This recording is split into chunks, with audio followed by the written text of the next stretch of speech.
গৌরীপুর জামে মসজিদ বা বাকরা মসজিদ নামে পরিচিত এই স্থাপনাটি বিমানবন্দরের রানওয়ে সংলগ্ন এলাকায় অবস্থিত। বিশেষজ্ঞরা বলছেন, মসজিদের অবস্থানের কারণে রানওয়ে সম্প্রসারণের কাজ দীর্ঘদিন ধরে আটকে আছে। শনিবার থেকে বিমানবন্দরের গেট দিয়ে প্রবেশের অনুমতিপত্র দেওয়া বন্ধ করা হয়েছে। বন্ধ হয়ে গেছে মসজিদে নামাজ আদায়ও। সামাজিক শৃঙ্খলা বজায় রাখতে মোতায়েন করা হয়েছে পুলিশ ও নিরাপত্তারক্ষী।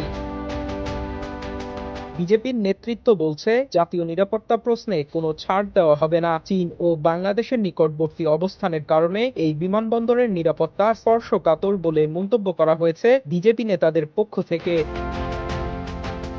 কেন্দ্রীয় প্রতিমন্ত্রী সুকান্ত মজুমদার বলেন, বহু বছর ধরে তোষণ রাজনীতির কারণে আগের সরকারগুলো এই সমস্যার সমাধান করেনি। তবে এখন মসজিদ স্থানান্তরের সিদ্ধান্ত নেওয়া হচ্ছে। দমদম উত্তর কেন্দ্রের বিধায়ক সৌরভ শিকদারের অভিযোগ, মসজিদে নামাজ পড়তে আসা মানুষদের জন্য বিমানবন্দরের নিরাপত্তা পাস বা যাচাই বাছাইয়ের প্রয়োজন হয় না, যা সর্বোচ্চ নিরাপত্তা অঞ্চলে গুরুতর ঝুঁকি তৈরি করছে।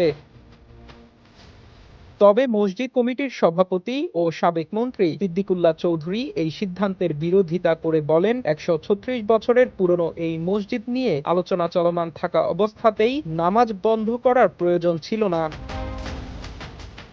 রাজ্যের মন্ত্রী দিলীপ ঘোষ বলেন, রানওয়ে এলাকায় ইচ্ছাকৃতভাবেই মসজিদটি থাকতে দেওয়া হয়েছিল বলে তার ধারণা। তবে এখন এটি সরিয়ে নেওয়া হলে রানওয়ে সম্প্রসারণের কাজ এগিয়ে নেওয়া সম্ভব হবে।